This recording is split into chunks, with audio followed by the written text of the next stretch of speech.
चलें एक ऐसे सफर पर निकलते हैं जो हमें सीधा हमारे सैयारे के सबसे बड़े जानदार से मिलवाएगा। सच पूछें तो ये एक हकीकी बादशाह है जो गहराइयों पर राज करता है। अच्छा, कभी सोचा है कि इस जमीन पर अब तक का सबसे बड़ा जानवर कौन सा रहा होगा? ज्यादातर लोगों का ज़हन फौरन डायनासोर्स की तरफ जाता है, ठीक है ना? लेकिन असल जवाब आपको हैरान कर देगा। जी नहीं, ये कोई डायनासोर नहीं है, बल्कि मजे की बात यह है कि ये मखलूक आज भी हमारे समंदरों में जिंदा है।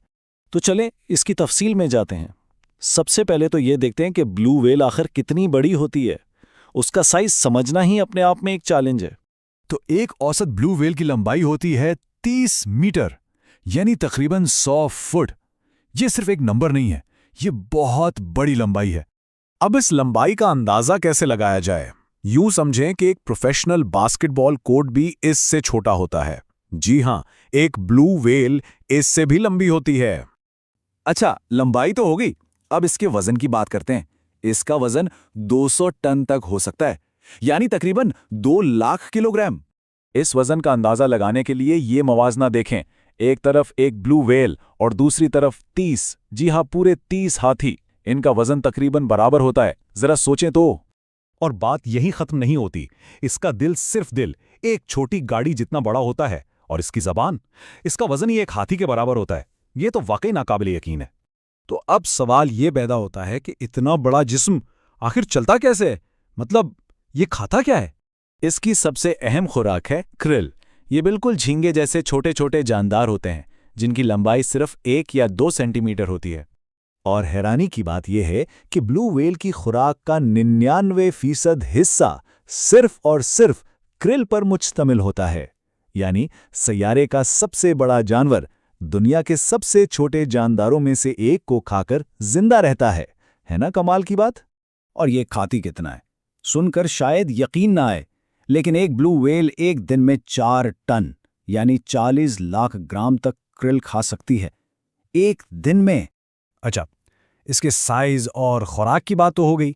अब जरा इसकी आवाज की तरफ आते हैं, क्योंकि ब्लू व्हेल की आवाज भी इसके जिस्म की तरह ही बहुत बड़ी है। ये कोई मामूली आवाज नहीं है। हकीकत तो ये है कि ये हमारे सैयारे पर सबसे ऊंची आवाज निकालने वाले जानवरों में से एक है। अंदाजे के लिए ये मुवाजना देखें। एक जेट इंजन जब टेक ऑफ करता है तो उसकी आवाज तकरीबन 140 डेसिबल होती है। बहुत तेज होती है ना? लेकिन ब्लू व्हेल की आवाज 188 डेसिबल तक पहुंच सकती है। ये वाकई बहुत ही ज्यादा बुलंद है। तो इतनी ऊंची आवाज क्यों? ताकि वो वसी समंदरों में सैकड़ों मील दूर तक अपने दूसरे साथियों से राब्ता कर सकें। लेकिन इस बादशाह की हुक्मरानी हमेशा इतनी आसान नहीं रही। अब हम बात करेंगे कुछ संजीदा चैलेंजेस की, यानी उन खतरात की जिनका सामना इस शानदार मखलूक को करना पड़ा है। ये टाइमलाइन एक बहुत अफसोसनाक कहानी सुनाती है। देखें, 1900 की दहाई के शुरू में इनकी आबादी 3 लाख से भी ज्यादा थी, लेकिन फिर तिजारती व्हेलिंग का दौर आया और इनका बेदर्दी से शिकार किया गया, जिसकी वजह से ये नस्ल तकरीबन खत्म होने के करीब पहुंच गई। 1966 में जब इनके शिकार पर पाबंदी लगी, तब तक बहुत देर हो चुकी थी। आज इनकी कुल आबादी सिर्फ 10 से 25 हजार के बीच में। और खतरात अभी खत्म नहीं हुए हैं।